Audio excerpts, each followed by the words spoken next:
Júlíus Þór Björnsson Voga formaður Hugins sem nemendafélag Menntaskólans á Akureyri. Júlíus Þór, þið eruð svona í fjarnámi. Hvernig gengur? Heyrðu, það gengur bara nokkuð vel og við höfum verið að fá svona einhver hvernig nemendur hafa gengið og bara verið að skoða það og öllum gengur bara nokkuð vel og það hefur ekki verið mikið að kvörtunum yfir náminu sjálfu og þetta er auðvitað mjög óhefbundið og öðruvísi en þetta er bara eitthvað sem við verðum að takast á.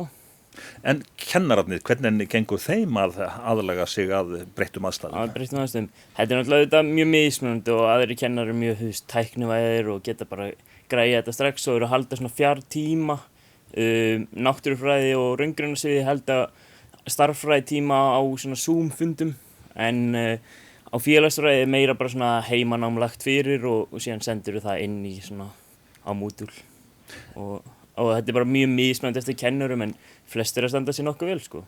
En þið þurfið að gera grein fyrir ykkur strax á morgnana, þið þurfið að stimpla ykkur inn eða hvað? Það er ekkert svoleiðis sko, ekki núna en það er bara þegar kennarar ákveða að halda tíma sem eru þá haldnir á Zoom þá eru þetta tekið mæting en síðan fer bara mætingin eftir hvað þú skila verkefnunum.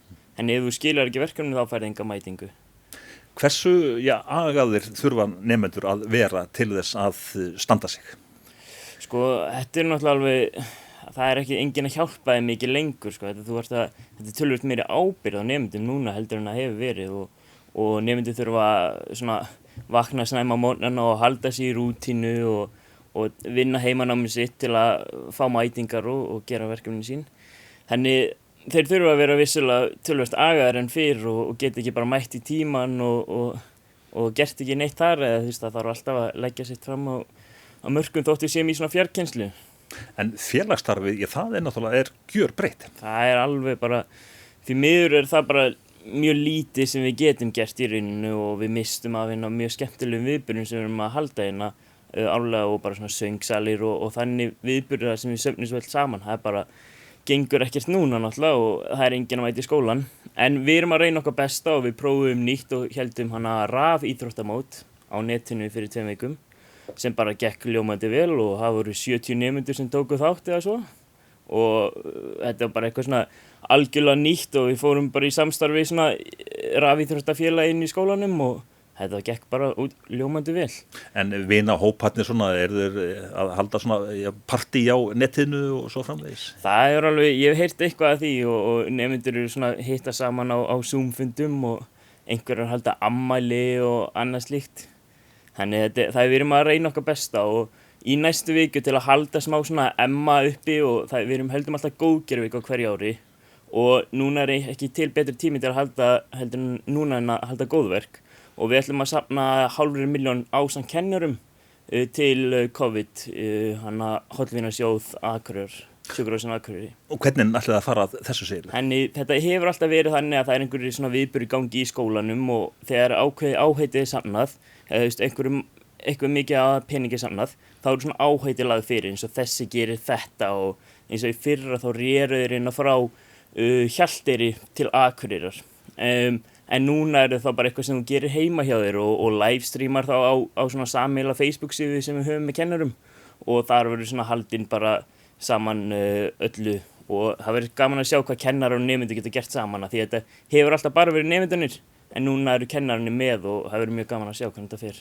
Og takmarki hjá ykkur sem að þið ætlið að safna 500.000 króna? Já, það er markmiðið.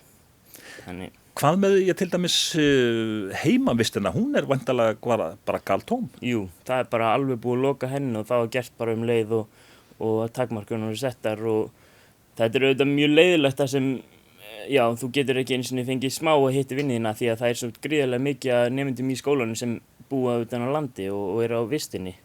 Þannig þau eru öll bara út í sveit og föst þar, sko. En þetta er, já, mjög mikil tilbreyting, sko. Júlíus, það styttist í útskrift, þú ert að útskrifast að öllu jöfnu. Ertu búin að panta sal og allt klárt?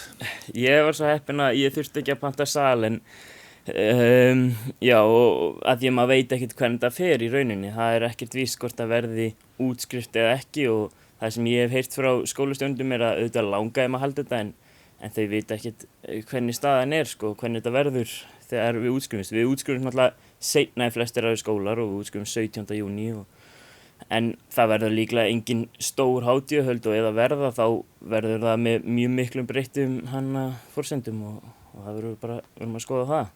Þannig að þetta eru skrýtni tímar. Þetta er rosalega skrýtið og þetta er mjög svekkjandi fyrir okkur nemendur sem eru núna á seinasta árun að upplifa allar hefðina sem eru það eru dimmisjóið og síðan eru þessi útskrift og útskriftaferðin og allt þetta og það er bara eins og allt þetta sé blásið af og við reiknum ekki með að fara í neitt á þessu í rauninni lengur sko.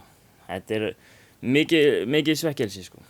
Júlíus Þór, ég bara segi gangi ykkur vel og vonandi rætist nú úr einhverju af þessu öllu saman. Takk fyrir komuna. Takk hérlega.